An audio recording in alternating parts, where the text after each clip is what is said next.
대각성 전도 집회는 첫 시간이 참 중요합니다. 첫 시간이 어떤 분위기에서 출발했느냐, 또 어느 정도의 열기가 있는 집회냐, 또 교인들이 얼마만큼 적극적으로 동참하느냐, 이런 것을 통해서 그 다음 집회의 기상도를 읽을 수가 있습니다. 첫 시간이 흐리멍덩하다든지 열기가 없다든지 모이는 집회 수가 너무 작아서 실망을 준다든지 하면 그 다음 3일 동안 참 힘들어집니다. 그거는 뭐 어쩔 도리가 없어요. 그런데 일단 지금까지 18년이 넘도록 82년도부터였으니까 19년 동안 대각성 전도 집회를 이끌어오면서 첫 시간이 잘못돼가지고 그 다음에 계속 힘들었던 경험은 거의 없어요. 그만큼 6개월 동안 철저하게 준비를 하고 또 워밍업을 해왔기 때문에 교인들이 고의적으로 목사 애먹이려고 작정하지 않는 이상은 그렇게 부정적인 반응을 보이지는 않습니다. 그러나 여러분들은 일단 이 세미나에 참석을 하셨기 때문에 다음부터는 세미나 때 첫 시간부터 꼭 참석할 수 있도록 독려를 좀 해야 돼요. 그게 중요성을 모르기 때문에 참석을 안 하는 거예요. 어쩌녁 같은 경우는 비교적 상당히 좋은 편이었습니다. 교인 전체는 어제 저녁에 아마 한 5,500 정도 출석을 했고, 그 다음에 데리고 와서 등록시킨, 그러니까 참석한 태신자가 1,450명, 1,450명 정도. 그러니까 우리 본당이 2,100석이거든요. 2,100석에 태신자 데리고 오는 사람만 들어오게 돼 있으니까 본당은. 그러니 태신자와 전도한 사람 둘이서 이렇게 앉으면 한 1,000명 태신자 들어가면 꽉 차버리는 거예요. 그렇죠? 2,000명이 되니까. 그럼 온통 꽃바구니 세계죠. 여러분이 와서 보신 분은 아시겠지만. 그러니까 그 본당에 앉아있는 사람의 반은 복음을 들어야 될 대상들이다 하는 것이 틀림없죠. 속일 수가 없으니까. 그런 분위기에서 대각성 전도 집회가 시작을 하는 것입니다. 그러니까 흔히들 전도 집회 해놓고 가서 설교를 가끔 어쩌다가 가보면은 데리고 온 사람 한 2명 앉아있는 그런 데도 있잖아요. 한 600명 모였는데 손 들어보라니까 한 2명 정도밖에 손 들잖아요. 온통 기성교인만 앉아놓고 전도 집회하는 그런 어떻게 보면 참 난센스가 우리 한국에 많이 있잖아요. 저는 그것은 어떤 면에는 좋지 않다고 봅니다. 차라리 이름을 바꾸든지 전도 집회를 하려면 똑바로 하든지 아니면은 차라리 부흥 집회를 하든지 이래야지 남 따라 장에 간다고 그저 또 전도 집회라는 이름만 걸쳐놓고 그렇게 되면 교인들이 목회자를 점점 신뢰를 안 하게 됩니다. 이 집회나 저 집회나 그게 그거지 하는 식이고 그러다가 보면 누가 강사로 오느냐 그 강사의 어떤 상표에 따라서 사람들이 모이기도 하고 모이지 않기도 하고 하는 이런 이제 어려움이 생기잖아요. 그런데 우리 대각성 전도 집회는 그런 일이 없습니다. 철저합니다. 그만큼 준비 기간을 통해서 텄닦기를 철저하게 하는 거죠. 교인들이 봐도 이거야말로 전도 집회다. 정말 전도 집회다. 이렇게 교인들이 일단 신뢰가 가야 목회자의 권위도 서고 집회도 집회답게 끌고 갈 수 있는 거예요. 그리고 목회자가 전도 설교를 해도 교인들은 기쁘게 받아들이는 것입니다. 그러나 온 사람은 몇 명 안 되는데 목회자가 복음 설교를 계속 하고 있다고 생각해 보세요. 교인들에게는 지루하죠. 이런 여러 가지 상관관계가 참 있습니다. 이런 면에서 시간마다 여러분들께서 좀 신경을 곤두세우고 잘 관찰하세요. 어떻게 진행이 되고 있는가, 그리고 분위기가 어떤가, 또 어떤 때는 결신자가 많기도 하고 어떤 때는 적기도 하고 또 어떤 때는 태신자가 많이 오기도 하고 어떤 때는 아주 형편없이 오기도 하고 시간 따라서 많이 달라요. 많이 다르지만 그러나 한 명이 와도 얼마나 소중합니까? 그것을 여러분이 아시고 잘 살피세요. 강의만 듣지 마시고 시간 구석에 여기저기 좀 다니면서 보시고요. 여러분이 궁금한 것은 교육자들 붙들고 물어보시고 이러면서 조금 집중을 해주시면 참 고맙겠습니다. 전도 설교를 어떻게 할 거냐 하는 것은 이미 여러분이 다 알고 있는 이야기예요. 전도 설교 할 줄 몰라서 여러분이 이 자리에 와서 이런 강의 듣는 건 아니잖아요. 다 알고 다 할 수 있는 일이고, 또 전도 설교 못하는 목회자가 또 목회자라고 할 수가 없죠. 그러니까 여러분 이런 면에서 제가 볼 때 강의네요. 강의할 만한 그런 큰 가치는 없어요. 그러나 또 전도 집회를 하면 결국 메시지가 성패를 좌우하는 것이니까 우리가 깊이 생각을 안 할 수가 없습니다. 전도 설교는 제가 19년 동안 하면서 처음 한 수년 동안은 100% 제가 했습니다. 사흘 동안. 그때 제 고집이 있었어요. 적어도 새끼를 낳으려면 지가 낳아야지. 남을 데리다가 전도 설교 시켜가지고 그 사람 때문에 구원받고 중생받은 사람은 그 목회자 입장에서 볼 때는 자기 새끼가 아니잖아. 그러니까 다른 것은 몰라도 새 생명을 태어나게 하는 해산의 작업만은 담임 목사가 책임지고 해야 된다. 이게 또 그 당시에 저 자신의 약간 개팍한 고집이었어요. 그래가지고 강사 일체 청하지 않고 저 혼자서 7시간을 그냥 스트레이트로 다 했죠. 잘한 것인지 못한 것인지 장단점이 다 있으니까 모르겠는데, 한참 그렇게 고집스럽게 좀 하다가 나중에 이제 무엇이 좀 저에게 좀 걸렸느냐 하면, 태신자를 데리고 와서 함께 앉아 듣는 우리 교인들이 좀 걸렸어요. 아무래도 설교를 한 사람이 다 하면은 내용이라든지 또 설교의 스타일이라든지 또 어떤 신선미라든지 이런 것이 한계가 있잖아요. 특히 또 자기 담임 목사가 할 때는 더 그렇잖아요. 그러면 초신자는 와서 아주 참 새맛에 잘 듣는데 우리 기성신자들이 은혜를 못 받을 가능성이 있잖아요. 그래서 양면을 다 충족시킬 수 있는 방법이 뭔가, 이것을 생각하다가 결국은 지금부터 한 6, 7년 전부터, 3, 4년 전부터 이제 믹스를 하기 시작했어요.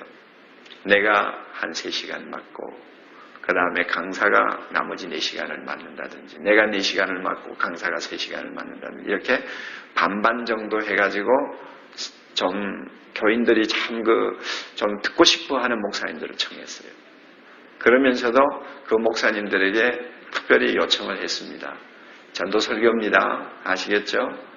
전도 설교니까 메시지 그렇게 알고 준비하셔야 됩니다. 신신당부를 하죠. 그런데요, 다들 믿지를 않아요. 전도 설교라고 해도, 전도 설교를 해야 된다고 해도, 전도 복음 들어야 될 초신자가 몇 명이나 와서 앉았겠냐. 결국은 기성신자들일 텐데, 이런 식으로 받아들여요. 그래가지고 에피소드가 많아요. 막상 와보니까 거의 모자랄 때는 3분의 1 정도가 초신자고, 어떤 때는 많을 때는 2분의 1이 넘는 사람이 초신자가 팍 앉아있으면 막 그냥 기가 확 질려버리나 봐요. 설마 그리라 하고 왔는데 와서 보니까 너무 상황이 다르니까 당황해하는 설교자들을 제가 여러 번 봤어요. 그런데도 갑자기 와서 설교를 바꿀 수가 없잖아요. 그러니까 자기 준비해온 설교를 하더라고요. 하는데 제가 강사를 그동안 수십 명을 모셔봤는데 그 가운데서 한 3분의 1은요 복음 설교를 할 줄 모르시더라고요. 결국 기성신자 앞에 하는 설교를 하시더라고요. 심지어 중생에 대한 설교를 하면서도 초신자가 도무지 알아들을 수 없는 설교를 하더라고요.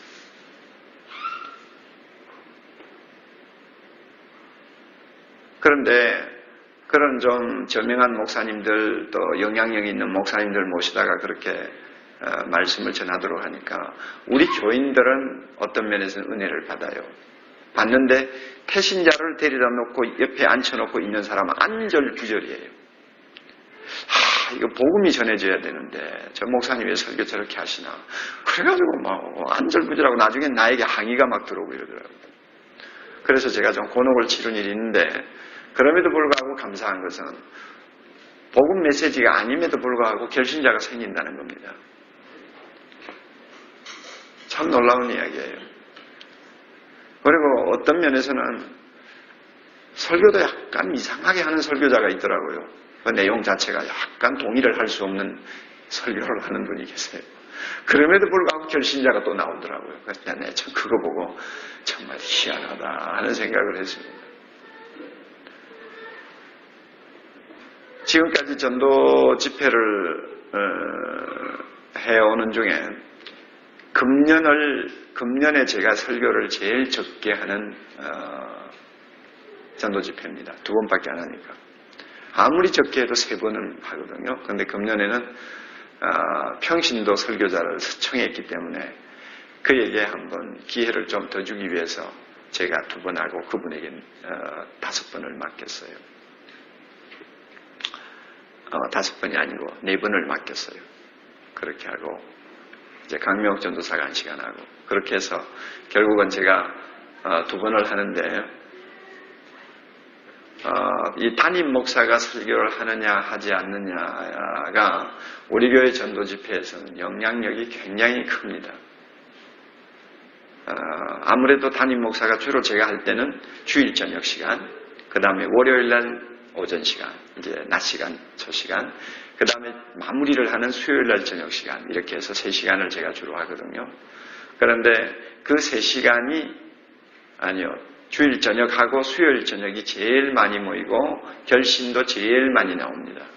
그러니까 이유가 다 있죠. 첫 시간에 결신 많이 나오는 이유가 있고 마지막에 결신이 많이 나오는 이유가 있어요. 설교자 때문이라기보다는 마지막 시간은 미루다 이제 끝물로 그냥 결신하는 사람들이 많이 생길 수 있잖아요. 그런데 그런 타이밍의 문제가 좀 있기는 있어요.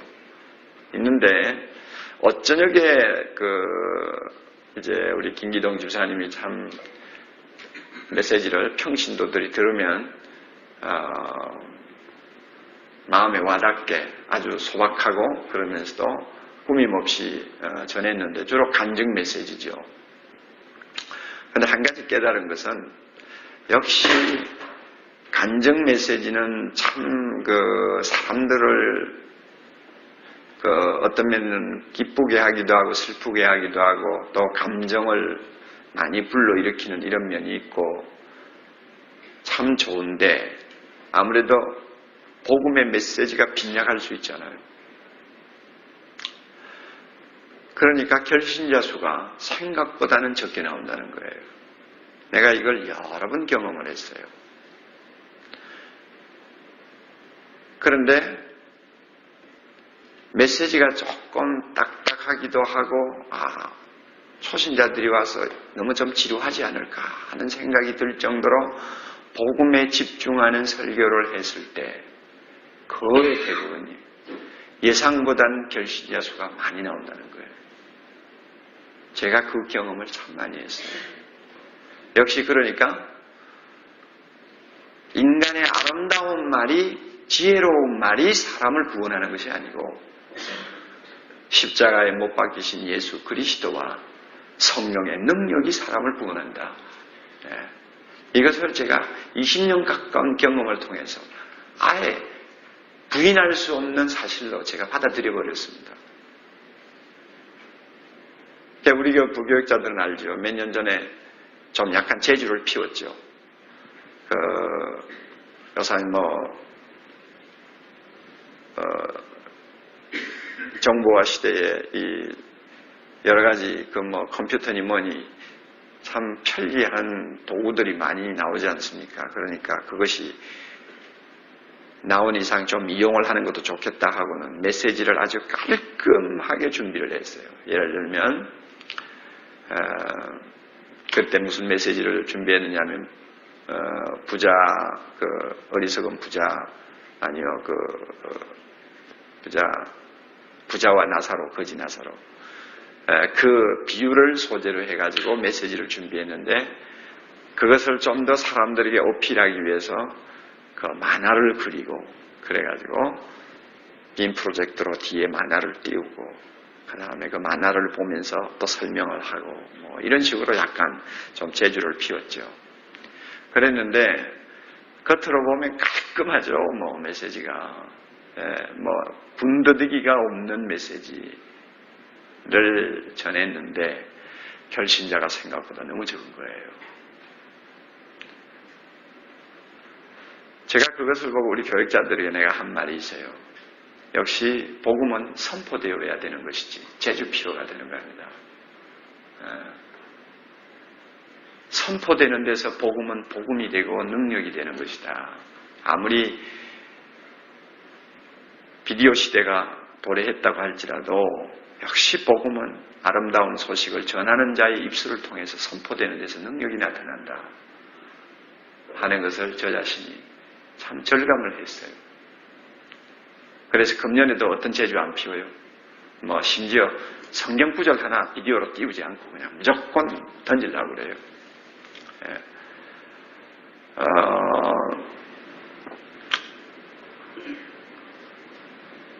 이런 저의 경험이 있습니다. 배경이 있어요. 그렇기 때문에 오늘 설교에 대해서 이야기할 때도 아마 이런 배경에서 젖어든 어떤 저 자신의 소신들이 아마 주제가 되지 않을까 생각합니다. 여러분 강의가 너무 딱딱하죠? 편안하게 들으세요. 편안하게. 뭐 다 아는 이야기니까 편안하게 들으세요. 전도 설교에는 크게 두 가지로 나눌 수 있습니다. 하나는 집회 전 설교와 그 다음에 집회 설교, 이 두 가지 부류로 전도 설교는 나누어져야 합니다. 특히 대각성 전도 집회와 같이 준비 기간이 상당히 긴 집회를 준비할 때는 어떤 면에서는 집회 설교보다도 집회 전 설교가 더 중요할 수가 있습니다. 그래, 이 대각성 전도 집회는 벌써 이름 그 자체가 이중적인 목적을 추구하는 두 마리 토끼를 잡겠다고 하는 그 목표가 지금 들어있잖아요. 대각성이 뭐예요? 영적으로 깨어나는 거예요. 영적으로 깨어나는 부흥을 기대하는 것인데 그거는 얼마나 안 믿는 사람을 이야기하는 것이 아니고 교회에 이미 몸담고 있는 기성신자를 타겟으로 두고 우리가 기대하는 목표거든요. 그러면 도대체 교회 다니는 사람이 대각성 할 수 있는 가장 흥분된 모멘트가 언제 생기느냐. 제가 지금까지 목회하면서 경험한 바로는 흥분하고 잠자던 자가 벌떡 일어나고 막 잃어버렸던 구원의 기쁨을 회복하고 심지어 성령의 충만을 느끼고 뭐 이 정도가 될 만큼 이 각성을 하는 계기는요. 뭐니 해도 해산에 진통을 하면서 태신자 품고 기도하고 그 다음에 데리고 나와서 말씀을 들었는데 그 태신자가 믿겠다고 결신하는 것을 보는 때입니다. 그때는요. 기성신자가 짧은 시간에 가장 강한 각성의 은혜를 체험하는 순간입니다. 어찌할 줄은 모르죠. 너무 좋아가지고. 마치 9개월 동안 배 안에 넣고 임신해가지고 가정고생 다 하면서 애 키운 여인이 애를 낳고 나서 기뻐하듯이요. 똑같아요. 그리고 그 다음에 전도 집회는 뭡니까? 불용운동 아닙니까? 불용하는 거 아니에요. 영혼 구원하는 거니까. 그러니 기성신자에게는 각성을, 그 다음에 불신자에 대해서는 전도를, 이 두 가지 토끼를 지금 동시에 잡으려고 하는 것이 대각성 전도 집회거든요. 이 두 가지를 충족시키기 위해서는 설교도 집회 전 설교와 집회 중의 설교, 이 두 가지가 잘 균형을 이루어야 합니다. 저의 경험으로 봐서는요, 집회 설교보다도 집회 전 설교가 훨씬 어려워요. 우선 집회 전 설교 이야기부터 먼저 합시다. 이제 집회 전 설교를 얼마 동안 하는 것이냐 하고 묻는다면, 만약 우리 교회가 6개월 준비한다. 그런데 6개월이라고 하지만 일단 대각성 전도 집회를 선포한 그날부터 6개월로 잡는 것이지, 실제로 준비가 이제 본격화되는 것은 불과 한 3개월, 2개월 정도입니다. 한 3개월 정도입니다. 그러니까 그 이전의 3개월은 이게 워밍업이죠. 우리 교인들이, 이제 전도 집회가 이제 카운트다운이 시작되었구나. 이렇게 생각하고, 나는 누구를 태신자로 정할까? 뭐 이런 생각을 이제 계속 머릿속에 굴려야 되는 이제 워밍업 하는 기간이거든요. 이럴 때 강단에서 어떤 메시지가 선포되느냐 하는 것은 굉장히 중요합니다. 저는 두 가지 시도를 다 해봤어요. 하나는 강의 설교를 그대로 끌고 가면서 집회전 설교의 어떤 효력을 기대하는 스타일로 한번 찾아가 봤어요. 전에 요한복음을 강의할 때 강의 설교를 하다가 갑자기 몇 개월 동안 강의를 중단하고 집회전 준비 설교로 돌아가기에는 조금 저 자신이 무리가 좀 따랐기 때문에 강의 설교 계속하자.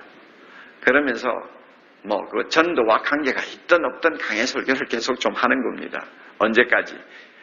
대각성 전도 집회 시작 한 달 전까지 계속 강의 설교를 하면서 설교 끝부분에 가가지고 이제 그 내용 중에서 대각성 전도 집회와 좀 연관이 될 수 있는 어떤 소재를 특별히 좀 강조하면서 대각성 전도 집회와 연결을 시키는 것입니다. 그러니까 마지막 끝마무리를 하면서 그 설교와 대각성 전도 집회와 매치를 시키는 것입니다. 그래서 성도들에게 메시지를 던져주는 거예요.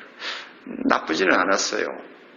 나쁘지는 않았지만 저로서는 준비하기는 굉장히 쉬웠고, 왜냐하면 강의 설교는 시리즈로 나가는 거니까 준비하기가 쉬웠고 크게 무리수는 따르지 않았지만, 그러나 조금 좀 힘이 약하다 하는 것을 저 자신이 좀 많이 느꼈습니다. 그러나 금년 같은 경우는 이제 강의 설교는 지금 하지 않으니까 아주 의도적으로 집회전 설교를 지금까지 해왔죠. 참 제가 그 설교 리스트를 좀 가지고 왔으면 좋았을 텐데 제가 그걸 가지고 오지 못해서 미안합니다.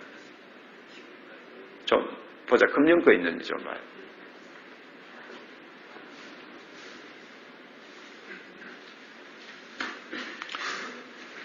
그래서 집회전 설교가 이 어려운 이유가 몇 가지 있습니다. 없어? 그래 가지고 집회전 설교가 좀 어려운 이유가 있습니다. 첫째는 기간이 길다는 거. 기간이 긴데 어떤 한 가지 주제를 가지고 계속 설교한다는 것은 굉장히 무리가 다릅니다. 그러니까 이 기간이 길임에도 불구하고 성도들을 항상 어떤 목표를 향해서 달려가도록 설교를 할 수 있어야 됩니다. 그 다음에 또 어려운 이유가 있어요. 균형이에요. 전도 집회를 겨냥하고 설교를 해도 강조점이라는 것은 여러 가지로 나올 수 있습니다. 그렇죠? 한 영혼이 중요하다. 이런 강조를 하죠. 전도는 주님의 명령이다. 이런 주제를 가지고 할 수도 있고, 전도는 오직 성령의 능력으로 하는 것이다. 아니면 기도 없이는 전도가 안 된다. 이런다든지 그렇지 않으면 세계 선교의 비전이라든지 여러 가지요. 그렇지 않아요? 그리고 전도는 영적 전쟁이다. 이래서 영적 전쟁 쪽에다 포커스를 맞춘다든지 하여튼 다양하게 우리가 주제를 선택할 수 있지 않습니까? 그런데 이 주제 선택을 균형 있게 해야 됩니다. 그러지 않고 예를 들어서 맨날 영혼을 구원하자, 안 믿는 사람 얼마나 불쌍하냐, 지옥이다 지옥, 날마다 주일마다 그런 설교만 한다고 한번 해보세요. 나중에 교인들은 귀 막아버려요. 지옥 안 가려고 예수 믿고 나왔는데 왜 계속 고소리만 하냐. 그러면은 교인들로서는 지치지요. 그러니까 균형 있게 메시지를 끌어가야 되거든요. 이 균형을 잡아주는 거. 이것이 참 쉬운 것 같으면서도 어려운 것입니다. 또 집회전 설교가 어려운 이유는 참신성을 계속 유지해야 되기 때문입니다. 진부하다 하는 생각이 들도록 하면 안 됩니다. 참신해야 돼요. 그리고 또 어려운 이유가요.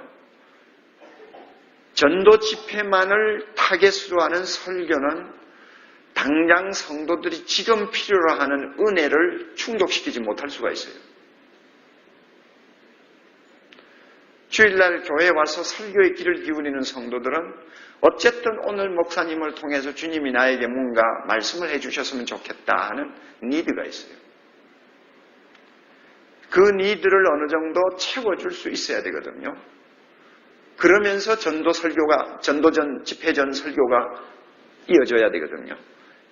이것을 어떻게 가능케 하느냐? 이것은 설교자가 상당히 기도하면서 생각을 깊이 하지 아니하면 해답을 얻을 수가 없는 난제가 되어 있습니다. 이런 부분들이 있어요. 그러므로 기간이 길다. 길지만은 성도들이 참 길지 않다고 느낄 수 있도록 어떻게 설교하느냐. 균형을 어떻게 유지하느냐. 신선미를 어떻게 유지하느냐.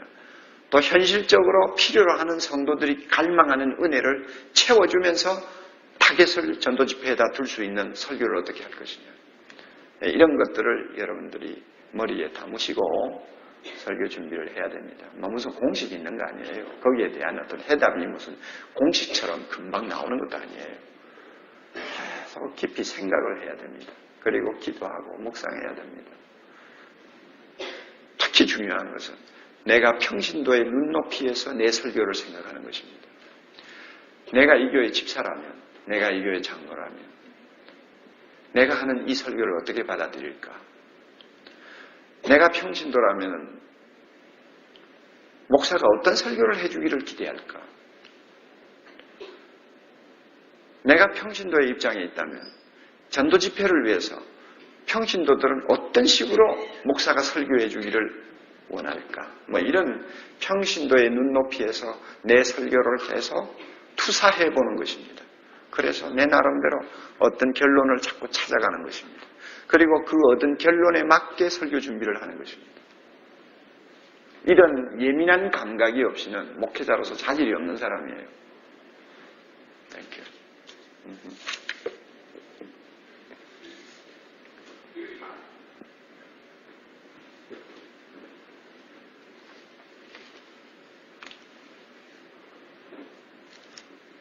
그러니까 6개월이지만은 처음에 그 전도 집회를 선언할 때 우리 언제 전도 집회합니다. 이제부터 준비 시작합니다. 이제 카운트다운이 시작됩니다. 그 처음에 선포를 하는 그 기간 한 2주 내지 3주 설교가 참 중요합니다. 잘해야 됩니다. 성도들에게 비전을 심어줘야 됩니다. 아, 이건 정말 중요하구나 하는 것을 느낄 수 있도록 가슴에 치는 설교를 해줘야 됩니다. 우리 교회 설교, 우리 교회 같은 경우는 참 어렵거든요. 여러분이 와서 보시다시피 아무리 본당에 쓸어 넣어도 2100명, 2150명 이상은 들어갈 수가 없어요. 그러니까 5번 설교를 5번 꽉꽉 찾는다고 해도 10,000명밖에 더, 3, 4천밖에 더 들어가요. 그런데 교인들이 그렇게 골고루 1, 2부터 5부까지 성도들이 옵니까? 그렇잖아요. 아무리 애를 써도 그건 잘 안 되잖아요. 우리 교회는 일부 빼놓고 이제 꽉꽉 차는 편이지만, 그런데 여러분 보세요. 그렇게 장소가 협착한데 18,000명, 19,000명의 성인들이 지금 모이고 있는데, 주차장이고 뭐고 일종의 전쟁터지요. 그럼에도 불구하고 금년에 대각성 전도 집회 2001년 시작합니다. 여러분. 그러므로 여러분 지금부터 태신자를 가슴 품고 하나님 앞에 그 영혼을 해산하기 위해서 우리 함께 6개월 동안 실험하면서 기도해야 합니다. 한 사람도 이 일을 남의 일처럼 생각하면 하나님이 기뻐하지 않을 것입니다. 여러분 이런 식으로 이제 몰고 간다고 합시다. 드라이브를 한다고 합시다. 믿음이 없는 우리 교인들 생각에 어떤 생각 들겠어요? 도대체 어쩌려고 저러나? 안 그러겠어요? 무슨 야심이 커서 저 모양이냐? 이렇게 생각 안 하겠어요? 그런 그 인간적인 생각, 또 어떤 면에는 경제적인 생각을 송두리째 뽑아버리도록 만드는 설교. 교회가 터지고 앉을 자리가 없고 그래도 교회 밖에 주님을 모르는 사람들이 몇 사람만 있어도 우리는 복음 들고 나가야 된다고 하는 이 가장 기본적인 사실을 놓고 성도들에게 도전할 수 있는 설교. 이런 설교. 이게 굉장히 중요합니다. 그러니까 여러분의 교회의 상황이 있잖아요. 그 상황을 놓고 교인들에게 힘있게 성경을 가지고 어필할 수 있는 주제가 뭐냐 하는 것을 여러분이 선택을 하셔서 한 첫째, 둘째, 셋째, 세 번 정도 강하게 도전해서 일단 팡파레를 울려야 됩니다. 이제 우리 대각성 전도 집회 이제 시작됐다. 이런 생각을 해야 됩니다. 그리고 제 후배들이, 특별히 제자 훈련에 열정을 쏟는 제 후배들이 조그마한 교회에서 대각성 전도 집회를 한다고 하면 저는 꼭 부탁합니다. 사랑의 교회에서 실험한 원칙을 가급적이면 지켜라. 그리고 또 하나 부탁합니다. 그 원칙 중에 하나가 담임 목사가 설교하는 거다. 강사 청할 생각하지 마. 첫 새끼부터 남을 빌려, 남의 배를 빌려가지고 낳으려고 하지 마. 한 명을 낳든지 두 명을 낳든지 담임 목사가 낳아야 신이 난다. 그리고 성도들도 담임 목사가 복음을 전했는데 몇 사람이 일어났다. 예수 믿었다. 그거 쳐다보면 성도들이 흥분한다. 담임 목사 영적 권위가 올라간다. 그러면 그 다음 해부터는 대각성 전도 집회 하자면 아무도 부정적인 생각 안 한다. 해야지. 작년에 정말 굉장했다. 목사님 합시다. 이렇게 나온다고 말이에요. 제가 경험을 통해서 얻은 그런 기본을 지켜라. 이렇게 제가 부탁을 하죠. 그런데 제 후배들이 참 잘 따라줘요. 그래서 대각성 전도 집회 해가지고 재미보는 교회 참 많아요.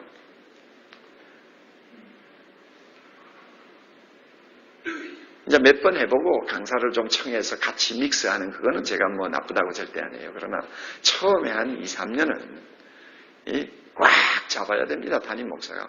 그만한 용건도 갖지 않고 목회하겠다고 나섰다면 모험을 해도 참 한참 모험을 했죠.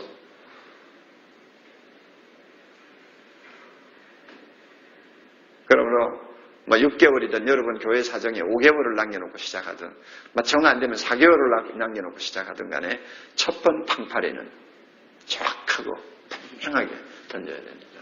이게 집회전 설교로서 목회자에게 어렵다고 하는 이유입니다. 그러나 하나님이 어렵기 때문에 하나님이 우리에게 십자가로 지은 거 아닙니까? 그리고 어렵기 때문에 내 능력으로 할 수 없다는 것을 인정하게 한 거 아닙니까? 그렇기 때문에 더 무릎 꿇고 기도해야 되고 말씀 붙들고 실험해야 되는 거 아닙니까? 어려운 게 정상이죠. 그리고 이제 그 다음부터는 계속 태신자를 두고 기도하게 되고 그 다음에 교회가 준비한 자료들을 그때그때 계속 공급하면서 교인들로 하여금 한 가지 목표를 향해서 달려가도록 계속 드라이브를 해주죠. 이제 이런 부분에 대해서는 이제 내일 모레 강의가 다 기다리고 있으니까 여러분 제가 말할 필요가 없고요. 그 다음에 이제 한 달 남겨놓은 그 4주 내지 5주 이게 참 중요합니다. 이 집회전 설교에서 굉장히 중요합니다. 이때 4-5번의 설교는 아까 제가 말씀드린 대로 균형도 잘 잡아줘야 되고 그 다음에 신선미가 있도록 던져야 되고 그리고 교인들이 그때그때 원하는 어떤 영적인 니드도 채워주면서 대각성 전도 집회를 향해 달려가도록 밀어줘야 되는 모든 중요한 요소가 할 수 있으면은 완벽하게 구비된 설교를 던져야 됩니다. 금년에 제가 이 5주 동안 집회전 설교를 한 내용이 이런 것입니다. 여러분 안 가지고 있죠? 요거 갖고 있나? 네, 없죠. 자, 제가 제목만 읽어드릴게요. 첫 번째 주일. 그러니까 전부 6주일인데요. 첫 번째 주일. 왜 하나님의 나라인가? 이제 구도를 크게 그려주는 것입니다. 그리고 성경적으로 신학적으로 분명한 어떤 윤곽을 교인들에게 그리도록 만드는 겁니다. 그러므로 전도하자 하는 것은 옥하는 목사의 무슨 개인적인 야망도 아니고 교회 프로그램도 아니고 무슨 또 심심하니까 한번 해보는 것도 아니고 연례 행사도 아니고 이것은 기본이 이거다 하는 것을 던지는 거예요. 좀 나쁘게 말하면 교인들이 참 못된 데가 많거든요. 모르면서 아는 체하고 말이죠. 틀린 것도 맞는 것처럼 생각하고 있는 참 진짜 양이에요. 양이 이거 우둔하지 않아요. 그렇기 때문에 이런 메시지를 가지고 잘못될 수 있는 부분들을 그저 쪼갤 거는 쪼개고 부술 것은 부수고 다시 세워줄 것은 세워주는 이런 메시지. 그래서 제가 하나님 나라를 들고 나왔어요. 그 다음에 여러분이 아마 자료를 갖고 있는 두 번째 주일이 어느 부자의 생각. 어느 부자의 생각. 이 바보 같은 생각을 하고 있는 세상 사람들이 얼마나 많아요. 당신 남편 안 믿습니까? 당신 남편 생각을 한번 뜯어보세요. 이 부자하고 똑 닮았다고. 결과가 뭐겠어요? 전도 안 하고 내버려두면 결과가 어떻게 되겠어? 한번 생각해 보세요. 이거는 교회 부흥 차원의 문제가 아니라고.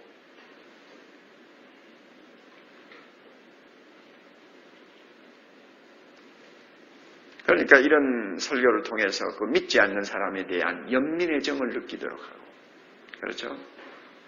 참 우리가 저런 사람을 그대로 내버려둬서는 안 되겠다 하는 생각이 자연스럽게 들도록 끌어가는 것입니다. 그 다음에 세 번째 주일이 하나님의 경고였습니다. 마침 잘 됐거든요. 9월 11일 트레이드 센터가 그 테러 당한 그 사건들이 막 전 세계를 막 그냥 막 요란하게 지금 들끓게 만들고 있는 이 시점에 하나님의 경고, 그렇게 해가지고 복음을 거부하는 사람들의 종말이 어떻게 될 것인가, 기회를 놓친 사람의 비극이 무엇인가, 그리고 세상 영광에 취해가지고 하나님의 영광을 보지 못하는 자들의 말로가 뭔가, 뭐 이런 것들을 아주 참 타이밍이 맞았잖아요. 딱 때려줄 수 있는 메시지가 되죠. 그 다음에 이제 네 번째가 성령 충만을 받으면, 역시 복음과 성령, 그 다음에 전도자와 성령 충만, 이것은 뭐 뗄 수 없는 부부관계 아닙니까? 우리가 잘못하면 그저 가서 전하기만 하면 된다고 하는 막연한 생각하기 쉽지만, 나만 증인이 아니고 내 안에 계시는 성령도 증인이라는 사실을 정확하게 깨닫게 해주어서 더 기도하게 만들고 더 주님의 능력에 의존하게 만드는 이 설교가 필요하죠. 그 다음에 이제 그 다섯 번째가 구원의 잔을 높이 들고, 어떻게 보면 관계가 없는 것 같지만 제가 이제 마음에 든 것은 뭐냐면, 전도를 하려면 내가 구원받았다는 것이 너무너무 기쁘고 신이 나야 전도가 되는 거예요. 그렇잖아요. 나에게 좋은 줄 모르는 걸 어떻게 남에게 말하는 거예요? 어느 음식점에 갔는데 음식이 너무너무 기똥차게 맛있다. 그 다음에 너무너무 좋으니까 말하지 않아요? 내가 지금 그런 사람이 돼버렸어요. 우리 교회 앞에 뭐야, 그 꼬꼬네 집에 그 이름 뭐지? 그 체인점 뭐야? 돈가스집 체인점이 뭐야? 메차쿠차? 메차쿠차라고 하는 그 집이 뭐 불과 그 식당 자리가 뭐 1층, 2층 합해봐야 뭐 한 12명 앉으면 꽉 차는 조그마한, 그 참 영세업자죠. 너무 비싸니까 그런 데를 얻어가 와가지고 한 달 전에 메차쿠차라는 이제 돈가스 집을 오픈했어요. 근데 보니까 또 우리 교회 집사더라고요.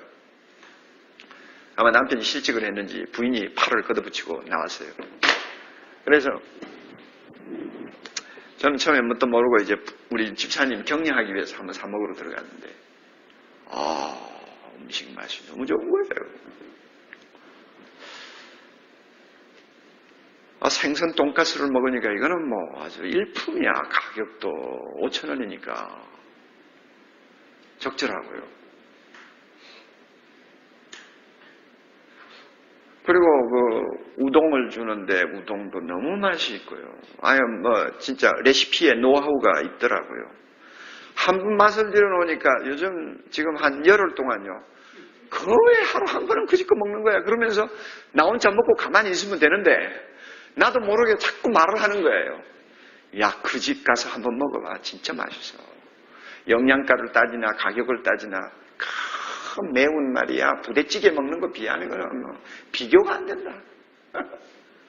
그러니까 나 때문에도 들어가서 먹는 애들이 또 자꾸 생기더라고요. 그래서 내가 그러죠. 음식점이라는 그거 아니에요? 먹고 간 사람이 좋은 말 하면 그 음식점 되는 거예요. 뭐 장소가 어디냐 그거 별로 문제가 안 돼요. 아, 음식 맛있다고 소문만 나면 사람들이 가게 돼 있잖아요. 전도가 바로 그런 거라고 생각해요. 내가 좋아야 남에게 말할 거 아니에요. 그러니 로마의 초대교회가 어떻게 로마를 복음으로 정복했느냐 하는 것을 놓고 기록한 교회사 학자들의 글을 보면 초대교회 성도들은 어떤 식으로 전도했느냐. 배를 타고 항해를 하다가 조난을 만나서 다 죽었는데 자기 혼자 살아서 돌아온 사람이 자기 살아 돌아온 그 이야기를 하는 것처럼 전도했다 그랬다고. 벙어리라도 손짓 발짓 하면서 자기가 어떻게 살았는지를 이야기 안 하겠어요? 그냥 뭐 흥분해서 이야기하게 돼 있죠. 누구나 붙들고 이야기하죠. 이런 식으로 내가 예수 믿고 구원받은 이야기를 했다는 거예요. 그러므로 초대교회는 전문적인 선교사가 없었잖아요. 선교 단체도 없었잖아요. 그럼에도 불구하고 복음이 그렇게 전 로마 제국을 확 파고들 수 있었던 이유는 내가 너무 좋으니까 전도하는 거예요. 이제 그 사실을 이 구원의 잔을 높이 들고 하는 설교에서 이제 그 사실을 염두에 두고 당신 전도 잘하고 싶으면 구원의 기쁨을 회복해라.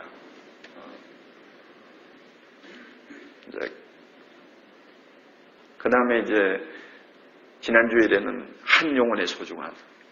우리가 잘못하면 뭐 이번 전도 집회를 통해서 뭐 결심 2,000명을 목표로 한다 뭐 이따위 소리 하기 쉬운데, 그리고 나는 태신자 적어도 10명은 데리고 와야 될 텐데 뭐 이런 소리를 할 수도 있는데 다 중요하다. 다 중요하지만 그런 물량주의에 빠지면 한 영혼이 얼마나 소중한가를 잊어버리게 된다. 이것은 본질에서 이탈하는 것이다. 우리 전도 집회 한 사람 데리고 나와서 한 사람 구원해도 하나님은 기뻐하시고, 이런 양 한 마리를 찾아왔을 때 이웃을 불러놓고 기뻐하시던 그것과 같이 하늘의 천군 천사가 기뻐할 수 있다. 그러면 우리가 본질에서 이탈되지 말자. 이제 이 점을 마지막으로 강조한 거죠. 그러니까 여러분이 그런 한 6가지 설교를 가만히 놓고 보세요. 어떤 균형을 찾으려고 설교자가 무척 애를 쓰고 노력했다는 흔적이 보일 거예요. 그러면서 그 설교 자체 하나하나가 또 교인들에게 나름대로 자기를 위한 은혜를 끼칠 수 있는 내용을 담고 있다는 것도 여러분이 아실 거예요. 약혼 전도하자, 몇 명 모으자, 열심을 다 해라, 바깥에 있는 영혼들이 죽어간다, 이렇게 입에 거품을 물고 아우성치는 획일적인 어떤 메시지가 아니라는 거 여러분이 아시잖아요.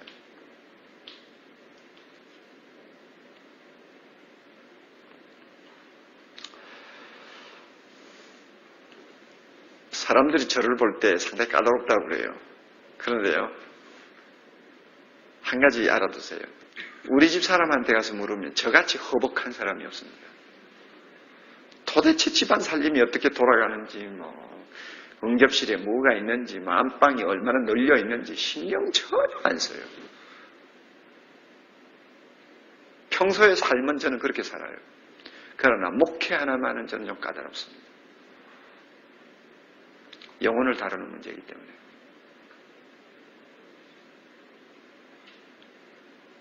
전도 집회를 하고 싶어 하는 분들이 영적으로 좀 섬세해야 됩니다. 이런 집회 전 설교를 한 편 한 편 준비하면서도 섬세하게 생각해야 되고, 또 어떤 면에는 좀 까다롭게 여러분이 좀 생각을 하셔야 돼요. 목회는 장난이 아닙니다, 절대.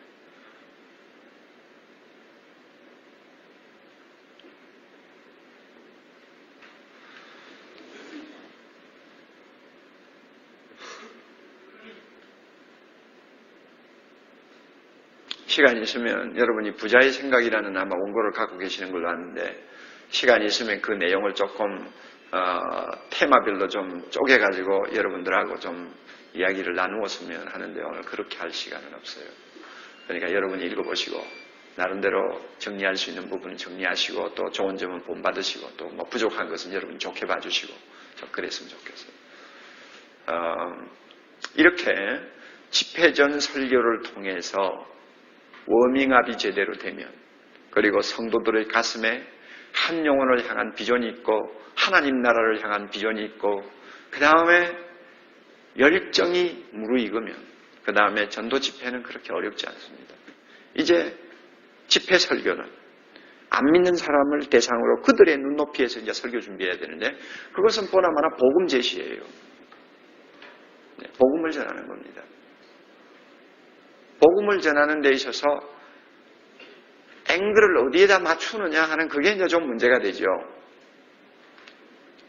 복음의 요소가 여러 가지 있잖아요. 소위 캐리그마라고 하는 이 복음의 요소가 몇 가지 있잖아요.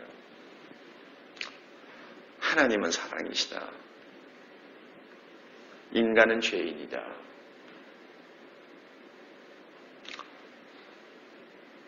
예수 그리스도가 세상에 몸을 입고 오셨다. 그리고 우리의 죄짐을 담당하기 위해 죽으셨다. 그리고 사흘 만에 부활하셨다. 예수님의 공로로 우리는 죄 사함을 받는다. 영생을 얻는다. 하나님의 자녀가 된다.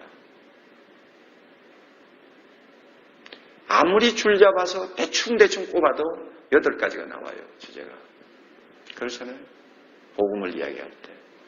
그러면 앵글을 어디에다 맞출 것이냐? 하나님의 사랑에다 맞출 것이냐? 아니면은 죄 문제에다가 맞출 것이냐? 죄 문제 맞추면 뭐 죽음이라든지 지옥이라든지 하는 이야기가 또 부수적인 주제가 막 줄줄 따라 나오죠. 그러면 어디에다 맞출 거냐? 이런 것을 놓고 우리가 이제 깊이 기도하면서 묵상해야 됩니다. 그리고 꼭 우리가 처음에 그 접근할 때 처음부터 꼭 그렇게 복음의 그 제시가 되는 주제만을 들고 나갈 필요도 없어요. 처음에 안 믿는 사람들의 좀 관심을 끌도록 하기 위해서 주제를 좀 다르게 약간 변질시켜가 변질이 아니고 약간 포장을 해가지고 갈 수도 있어요. 예를 들면 인생의 카운트다운 어떻습니까? 제가 초창기에 설교했던 내용인데 벌써 딱 들으면 무슨 말인지 알잖아요. 그러면 인생의 카운트다운은 복음 제시에 있어서는 그거는 중요한 주제가 아닙니다. 그렇지만은 복음으로 접근하기 위해서 일단 내놓을 수 있는 좋은 디딤돌은 됩니다. 인생은 허무하다. 인생은 죽는다. 그래서 어쩌자는 거냐.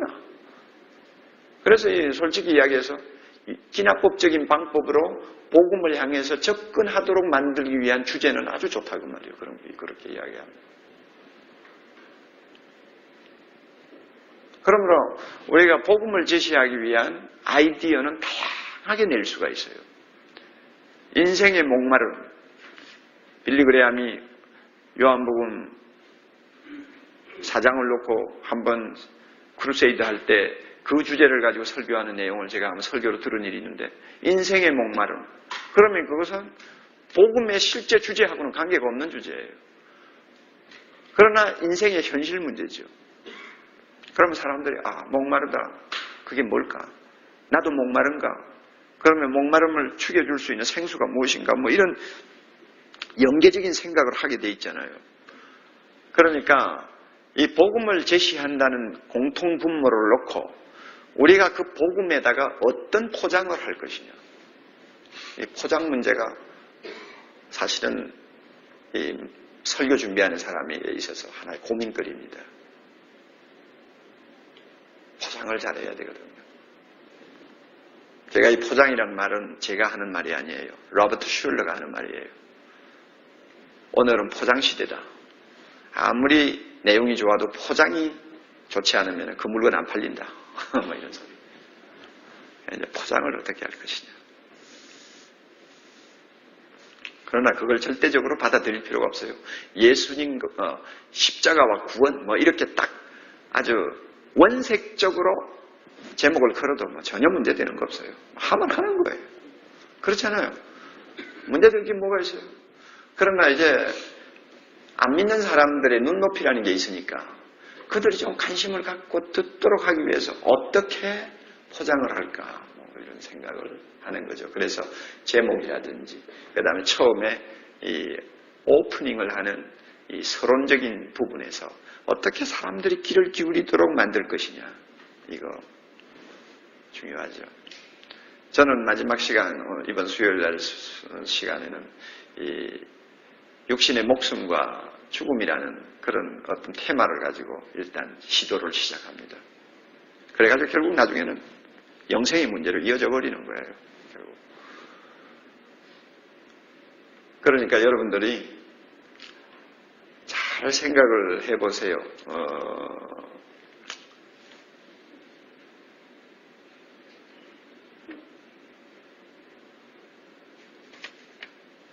설교자 자신에게 상당히 재미있어요. 상당히 도움이 됩니다. 이 복음을 가지고 실험을 하는 것은 설교자 자신에게 구원의 기쁨을 다시 회복시켜주는 아주 좋은 계기가 되고요. 또 그리고 너무 많이 듣고 너무 많이 알기 때문에 아예 하나의 상식으로 전락되어 버린 복음 십자가. 이 중요한 복음의 진수를 다시 새로운 진짜 복음으로 듣도록 만들기 위해서 해산의 작업을 하는 설교자, 행복한 사람입니다. 할렐루야. 여러분이 세미나 오셔서 들으셨죠? 기성교에서 부재 현상이 몇 가지 있는데 그 중에 제일 심각한 부재 현상이 복음이었다고 제가 한번 지적한 일이 있죠. 복음이 없어요. 교회마다 가면.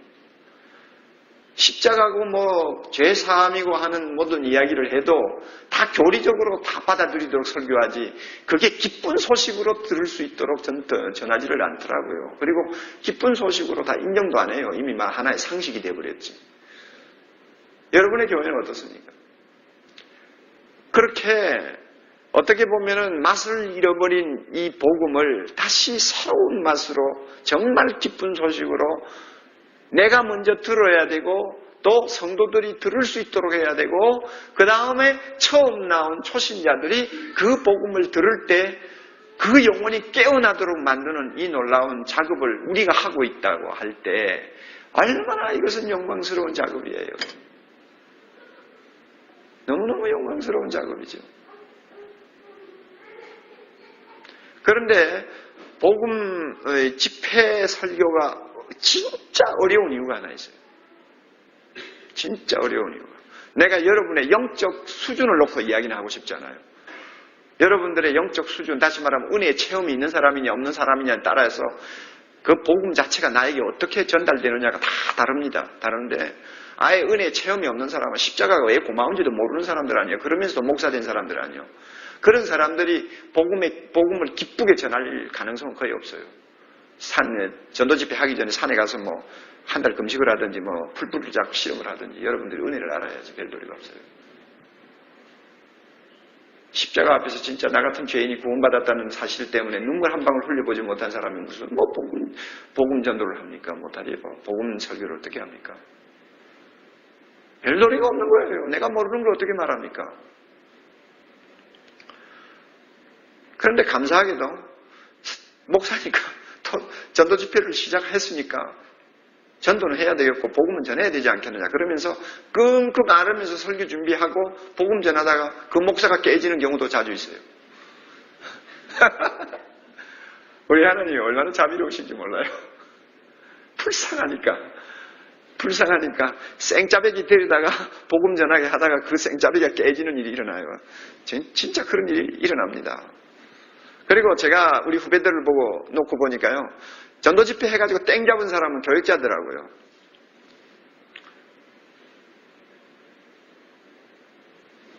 광주에 있는 사랑의 교회냐 이름이 뭐냐? 우리 박 목사 있는 데가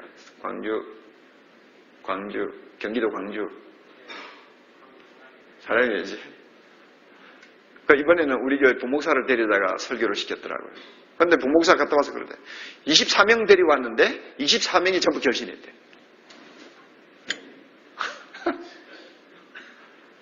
그 다음에 또 어느 밤인지 180명인지 140명인지 정확히 기억 안 나요. 데려왔는데 그 가운데서 80%가 결신한 거예요. 담임 목사가 뿅 가버렸어요. 너무 흥분해가 너무 좋아가지고. 그러면 은혜 받습니다. 그 담임 목사의 눈에 눈물이 나요.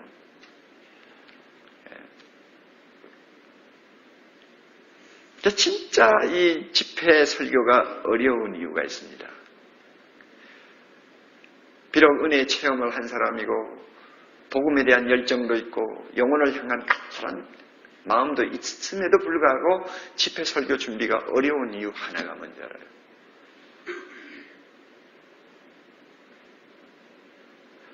기존 신자들이 앉아있다는 것, 그것 때문에 어렵습니다. 귀가 아프게 십자가를 들은 사람들이 반을 차지하고 앉았다는 그것 때문에 어렵습니다. 그 사람을 제쳐놓고 처음 나온 사람에게만 포커스 맞춰서 전해도 돼요. 그러나 대각성 전도 집회 아니에요. 교인도 은혜 받아야 될 거 아니에요. 만약 교인들이 은혜 받지 못하고 다 아는 소리, 작년에도 들은 소리, 금년에도 또 듣는구나, 초신자들에게는 필요하지만 나는 다 아는 소리. 이런 식으로 길을 막도록 만들어버린 설교를 했다면 그 설교는 비록 영혼을 몇 사람 구원하는 데는 도움이 되었을지 모르지만 일단 다른 한쪽에는 실패한 설교예요. 그러므로 복음을 이미 받은 사람이나 복음을 받지 못하고 있는 사람이나 둘 다 충족시킬 수 있도록 복음을 어떻게 제시할 것이냐. 이건 놓고 고민하는 게 가장 어렵습니다.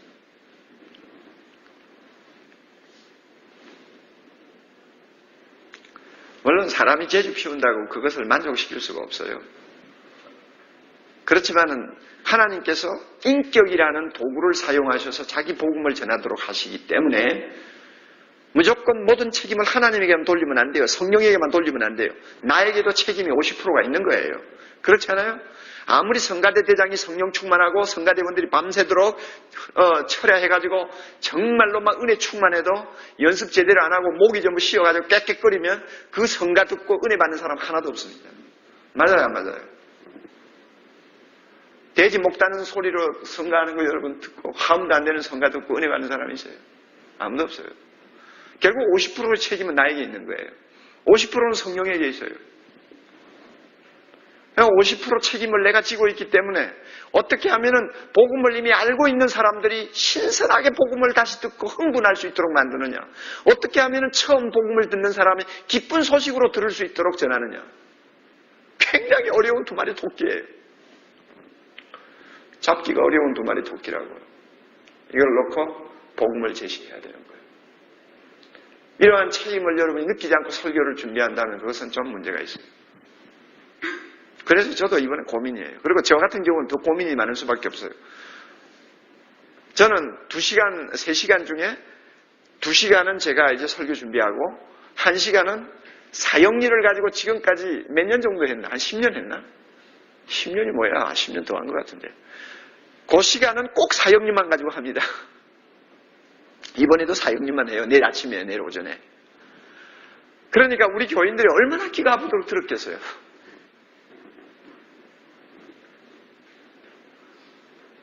그럼에도 불구하고 우리 교인들이 기대를 가지고 그 시간 들어옵니다. 또 오늘 또 사역일 하시겠구나. 오늘 어떻게 하실까? 이런 생각을 하는 거죠.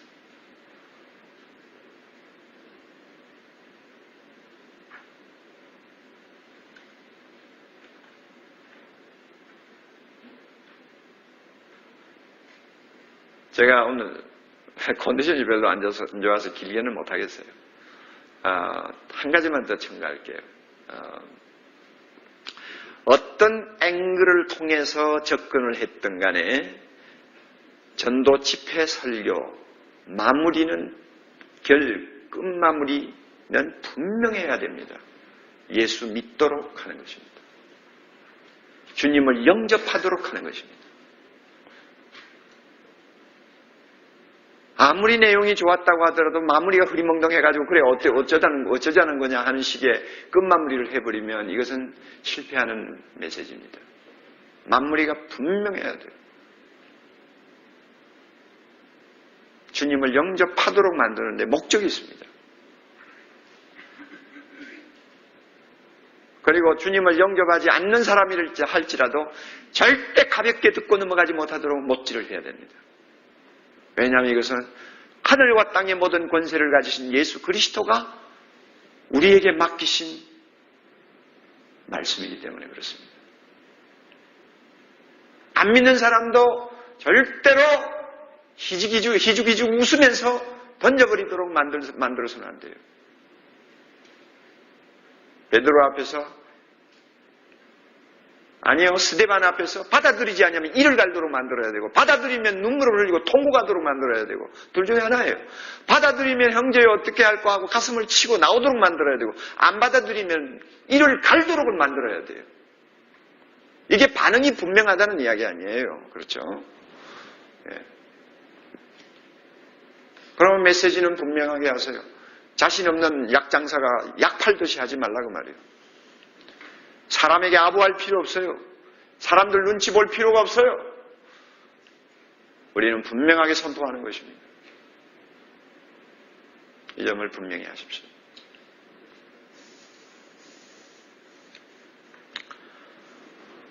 자, 이제 여러분 기대는 차지 못할지 모르겠습니다. 그러나 여러분 복음 설교 가지고 길게 강의를 할 필요가 없다고 저는 생각해요.